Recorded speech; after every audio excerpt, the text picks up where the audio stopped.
ये आपने बड़ा अच्छा प्रश्न किया है, क्योंकि अभी रेनिंग सीजन चल रहा है और इस रेनिंग सीजन में वेक्टर बोर्न डिजीज का प्रकोप बढ़ जाता है। तो हम सभी का दायित्व बनता है कि जो मच्छर होते हैं बीमारी को फैलाने का जो कार्य वेक्टर का कार्य करते हैं, उन मच्छरों को ज़्यादा पनपने ना दें। इसके लिए हम 3 लेवल पर कार्य करते हैं: anti larval activity, chemical method और बायोलॉजिकल मेथड। जो एंटी लार्वल एक्टिविटीज़ के लिए हमने टीम गठित करा रखी है अर्बन और रूरल में। 17 टीम हमारी हैं इसकी अर्बन की हैं और 138 टीमें हैं हमारी रूरल की।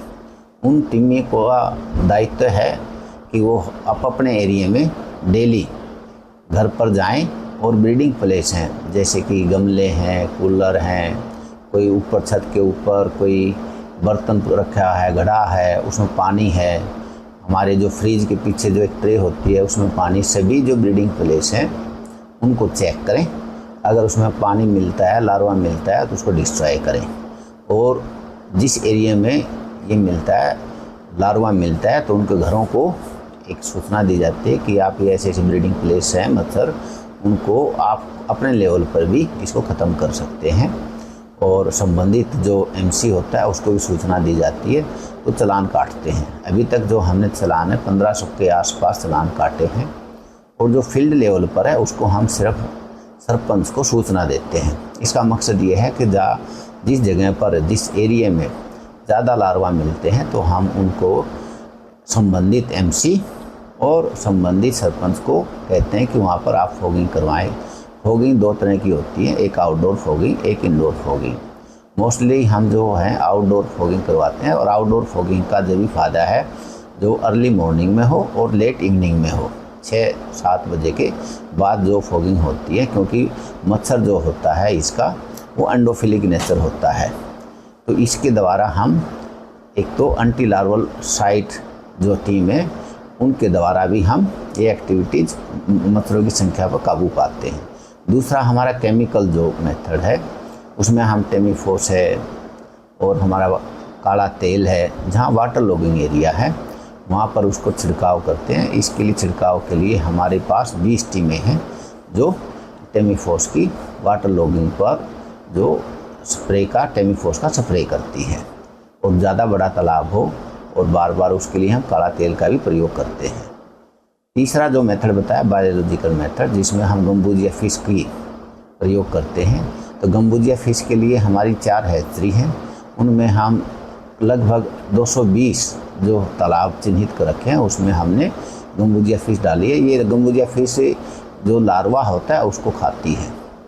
तो इसका हम अलग अलग तरह से तीनों मेथडों से एकदम में उस पर अटैक करते हैं ताकि मच्छरों की संख्या कम हो। लेकिन जब तक जन भागीदारी नहीं होती, कोई भी कार्य कागज़ तक ही सीमित रह जाता है। तो मैं आपके माध्यम से प्रार्थना करूंगा, जो भी व्यक्ति है अपने घर पर, जो अधिकारी है अपने ऑफिस में, वो ड्राई डे मनाएं। ड्राई डे मनाने का यही है, जहाँ पर ब्रीडिंग प्लेस है उसको चेक करके उसके पानी को, उस बर्तन को खाली करे और उसकी तलैटी को अच्छी तरह रगड़ करके ड्राई कर दे, तो उसको ड्राई डे मानते हैं। अगर हम हफ्ते में 5 या 10 मिनट अपने घर पर आसपास के एरिया में लगाते हैं तो उसकी ब्रीडिंग प्लेस कम हो जाती है और मच्छरों की संख्या कम हो जाती है। दूसरा जो मेथड है कि हमारे जो घर होते हैं जहाँ हम रहते हैं वहाँ जालीदार दरवाजे लगाएं। सुबह शाम हम घूमते हैं, पूरे कपड़े पहन करके घूमें ताकि उसकी बाइट साइट ना मिले। चौथा, जो अगर मान लो बुखार हो भी जाता है तो उसके लिए टेस्टिंग की जो सुविधा है हमारे पास, वो एक सेंटिनल लैब है। 39 हमारा हॉस्पिटल में उसका कमरा है, उसमें 24/7 हम कार्य लैब की टेक्नीशियन की ड्यूटी लगा रखी है। अब तक हमने 1368 सैंपल लिए हैं जो कि अभी तक नेगेटिव आए हैं। और प्राइवेट में की जो संख्या वो अलग है। ये एक नोटिफाइबल डिजीज़ है। जब भी कोई कन्फर्मेटरी टेस्ट के बाद कोई टेस्ट आता है तो वो हमारे को सूचित किया जाता है, हम सरकार को सूचित करते हैं। हमारे पास जो सुविधा है, हमारे पास आइसोलेशन वार्ड है और हमारे पास लैब है, हमारे पास ब्लड बैंक है जिसमें प्लेटलेट भी अवेलेबल है। लेकिन ये वायरल फीवर है, 3 से 5 दिन में ठीक हो जाता है, घर पर ही ठीक हो जाता है, जिसमें हम फ्रूट डाइट लें, रेस्ट करें। अगर फ्रूट डाइट और रेस्ट से आराम नहीं मिलता, पेट में दर्द होता है, चक्कर आता है, तो डॉक्टर से सलाह लें। सलाह ले करके उसका प्रॉपर इलाज करवाएं।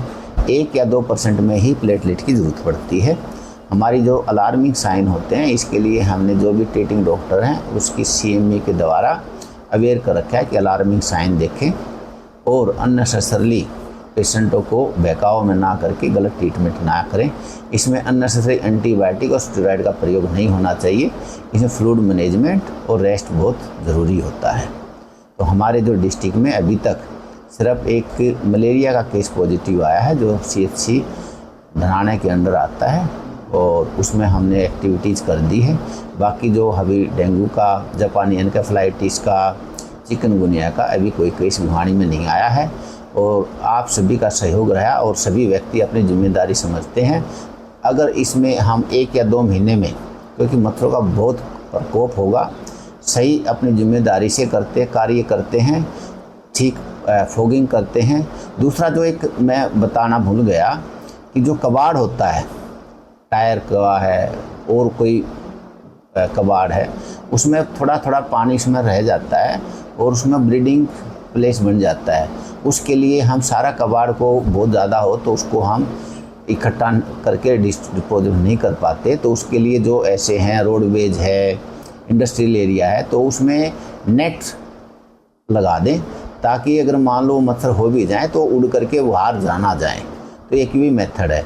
तीसरा जो B&R है, पब्लिक हेल्थ है, जहाँ पर भी जो कोई खुले जो ढक्कन हैं उनको बंद करके रखें ताकि जो मच्छर हैं उनका जो लाइफ स्पैन होता है 2 से 3 हफ्ते ही होता है टोटल, तो उसमें वो उसके बाद अपने आप मर जाता है।